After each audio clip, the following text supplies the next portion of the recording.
Hey, what's up, guys? Today we continue in our series called True Colors. In this series, we're taking a look at Joseph's life and seeing how he showed his true colors. So today we're saying, I will be confident. So how many of you guys know what it means to be confident? It means being sure about who someone is and what they do. It also means to be bold. Being confident isn't always easy. We aren't really talking about bragging. We're talking about a godly confidence. I mean, yeah, there were many times that I was so sure about my choices because the God I know, that God is a promise keeper. That even when things get really rough, I could have the confidence in knowing that He will take care of me. I mean, there was this one time. Wait. Before you jump into today's story, could you fill us in on what you've been going through? Yeah, sure thing. So, I got a fancy coat from my dad because I'm the favorite. Then my brothers got jealous and sold me into slavery. But then I landed a big responsibility, and then I was thrown into prison for something that I didn't even do. Then I was released from prison to interpret Pharaoh's dreams, and I basically told him that the land will endure 7 good years with food, but to follow would be 7 years with no food. So I used my gifts for God and was put second in command of all of Egypt, and I prepared for the famine. Then all of my brothers, except for one, show up hungry. And they didn't even realize it was me. You know, the brother that they sold into slavery. Right. And the brother they left at home was Benjamin. He was the youngest. So I sent them to their home in Canaan with food. But I wanted them to bring Benjamin to me. I wanted to see if they had treated Benjamin the same way they had treated me. I wanted to know if their words were true. So I gave them food, held back one brother, and sent them off to retrieve Benjamin. They arrived in Canaan, run out of grain, then returned to Egypt wanting food, and they had Benjamin. I did it. I think. Did I get it all? Yeah, sounds about right to me. So what happened from there?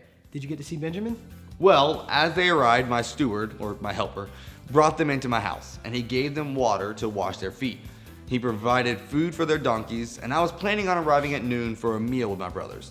And when I came home, they presented gifts to me and bowed in front of me. And I asked, "How is your old father you told me about? Is he still living?" And they replied, "Your servant, our father, is still alive and well." Then in that moment, I looked over and saw my other brother, and it was Benjamin. And so I quickly greeted him, but I was so moved that I ran off to find a place to cry. But I gathered my thoughts and tears and went down to meet my brothers. And I told my officials to serve the food. Wait a sec. Is this the very moment you tell your brothers who you are?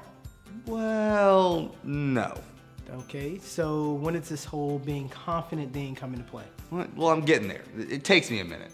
This was a big moment in my life. I mean, I've seen God do big things, and now I'm in a situation where my brothers will soon find out who I am. So you do tell them. Man, I knew it had to be coming. So how did you drop the news? Were you like, "Listen here, jerk faces. I'm your brother, the one you sold. Look at me now"? No. Remember, you gotta be humble. Okay, better yet. Not how did you tell your brothers, but when? Well, my brothers left, and then I set up a scheme to make them return, and they did. Okay, so this is when you tell your brothers. I bet you had to be a little fearful, though, about how they would react. And I bet you couldn't contain yourself. I mean, I'm just saying, I would have dropped the news on them, but I might have wrestled with the same thing. So what'd you do? Well, like I said, I told them. That's it? There's got to be more. How'd they react? How did you react? Come on, man, more info. Well, we will get there. But let's talk more about that next week.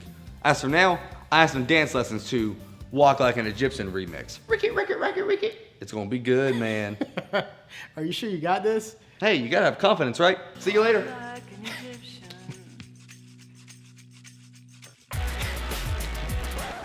Anyways, it looks like we're going to have to wait for the big reveal next week. But at least we learned what it means to be confident. And we aren't talking about bragging or gloating, which I think many of us would do, but being confident about who we are in Christ.